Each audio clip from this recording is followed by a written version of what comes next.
പൊളിറ്റിക്കലായിട്ട് പ്രതിപക്ഷം അടക്കം ഉന്നയിച്ചൊരു ആരോപണം അല്ലെങ്കിൽ ഒരു വിമർശനം എന്ന് പറയുന്നത് എല്ലാം ശരിയാണ് അല്ലെങ്കിൽ എല്ലാം നോർമലാണ് എന്ന വാദങ്ങൾക്കപ്പുറം ഈ കാര്യങ്ങൾ ശക്തമായിട്ടുള്ള നടപടികൾ അല്ലെങ്കിൽ കാര്യങ്ങൾ ആവർത്തിക്കാതിരിക്കാനുള്ള അല്ല, നമ്മുടെ ആളുകളെ, പ്രത്യേകിച്ച് കശ്മീർ ഭദ്രമാണെന്ന് കണ്ട് ഇവിടേക്ക് എത്തുന്ന വിനോദസഞ്ചാരികളെ സംരക്ഷിക്കേണ്ട ഉത്തരവാദിത്വം നമുക്കുള്ളതാണ്.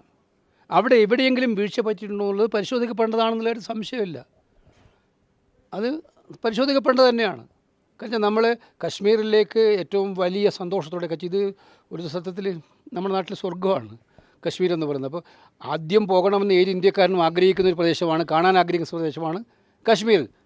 അത്തരം ഒരു സന്ദേശം നമ്മൾ കൊടുത്ത് കശ്മീർ സമാധാനമാണെന്ന് പറഞ്ഞിട്ട് അത്തരം സമാധാനപരമായിട്ട് അവർ വന്നെത്തിയപ്പോൾ എവിടെ പാളിച്ച പറ്റി, എവിടെ വീഴ്ച പറ്റി എന്നൊക്കെ തന്നെ പരിശോധനയ്ക്ക് വിധേയമാക്കുമെന്നാണ് ഞാൻ മനസ്സിലാക്കുന്നത്. പരിശോധനയ്ക്ക് വിധേയമാക്കപ്പെടേണ്ടത് തന്നെയാണ്, അതിനുള്ള സംശയം. പക്ഷേ ഈ തരുണത്തിൽ ഞങ്ങൾ കൊടുക്കുന്ന എംഫസിസ് ആ പരിശോധനകൾ നടത്താൻ ഗവൺമെൻറ് തയ്യാറാകുന്നതോടൊപ്പം രാജ്യം ഒറ്റക്കെട്ടായി ഈ ഭീകരവാദത്തെ തുരത്താൻ ഒന്നിച്ചുണ്ടാകണം എന്നുള്ളതാണ് ഞങ്ങളുടെ അങ്ങനെയെങ്കിൽ ഈ ഒരു ഇതിനെതിരായിട്ടുള്ള ശക്തമായ നടപടി എടുക്കും എന്ന് കേന്ദ്ര സർക്കാർ പറയുന്നു. പാർട്ടി പിന്തുണ അല്ല, കേന്ദ്ര സർക്കാർ നടപടി എടുക്കണം.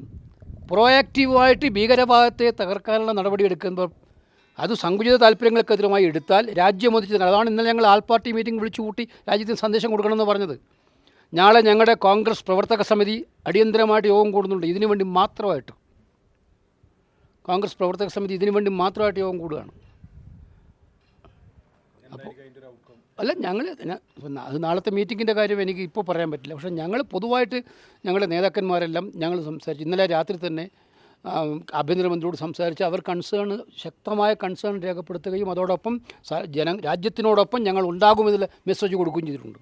ഒരു വളരെ പ്രധാനപ്പെട്ട കാര്യം, ഇത് സ്ട്രാൻഡഡ് ആയിട്ട് ഒരുപാട് ആളുകൾ, പ്രത്യേകിച്ച് മലയാളികളടക്കം, ആ സമയത്തടക്കം നൂറുകണക്കിന് ആൾക്കാർ ഇവിടെ മലയാളികൾ തന്നെ ഉണ്ടായിരുന്നു എന്നൊക്കെയാണ് ആളുകൾ പറയുന്നത്. അപ്പോൾ അവർക്കൊക്കെ തിരിച്ചു പോകുന്നതിലൊക്കെ വലിയ ബുദ്ധിമുട്ടുണ്ട്. അല്ല, ആർക്ക് ബുദ്ധിമുട്ടുണ്ടെങ്കിലും ഇപ്പം ഇതിൻ്റെ ഭാഗമായിട്ടില്ല, മഞ്ചേരിയിൽ നിന്ന് വന്നിരിക്കുന്ന ഒരു കൂട്ടം ആളുകൾ അവർ കാലവർഷക്കെടുതിയുമായി ബന്ധപ്പെട്ട് അവിടെ സ്റ്റാൻഡേർഡ് ആയിട്ടുണ്ട്. അപ്പോൾ അവർ വിളിച്ചിരുന്നു. ഞാൻ ഇപ്പം ബന്ധപ്പെട്ട ആളെ ചുമതലപ്പെടുത്തിയിട്ടുണ്ട്. അങ്ങനെ ആരെങ്കിലും മലയാളികൾ കുടുങ്ങിക്കിടക്കുന്നുണ്ടെങ്കിൽ അവരെ കൊണ്ടുപോകാനുള്ള നടപടികൾക്ക് ഞങ്ങളാൽ കഴിയുന്ന സഹായം ഞങ്ങൾ ചെയ്യും. കോൺഗ്രസ് പാർട്ടി അത് ഏറ്റവും ശക്തമായിട്ട് മുന്നിലുണ്ടാവും. ഇന്നലെ നടന്ന അറ്റാക്ക് തുടർന്നുള്ള ടൂറിസം ഡെവലപ്മെൻറ്റിനെ ബാധിക്കുമെന്ന് തോന്നുന്നുണ്ട്. അല്ല, നമ്മളെ തുടർ നടപടികളെ ആശ്രയിച്ചിരിക്കും ആ കാര്യങ്ങളെല്ലാം. സമാധാനം നമുക്ക് ഒന്നാമത് ഈ കൾപ്രിറ്റ്സിനെ കൈകാര്യം ചെയ്യപ്പെടേണ്ടതാണ്. ഭീകരവാദത്തെ എതിർക്കുമ്പോൾ ഈ ഭീകരവാദികൾ എവിടെ നിന്ന് വന്നു, എങ്ങനെ വന്നു, അവരെ ശക്തമായ അവർക്ക് മറുപടി കൊടുക്കേണ്ടതാണ്. രാജ്യം മറുപടി കൊടുക്കുമെന്ന് പറഞ്ഞിട്ടുണ്ട്. നമ്മളത് വെയിറ്റ് ചെയ്യണം. അപ്പോൾ ജനങ്ങളിൽ കോൺഫിഡൻസ് ഡെവലപ്പ് ചെയ്യത്തക്കുള്ള ആക്ഷൻസ് ഇനി ഗവൺമെൻറ്റുകളുടെ ഭാഗത്തുനിന്നുണ്ടാകുമ്പോൾ സ്വാഭാവികമായിട്ടും അവർ വരും.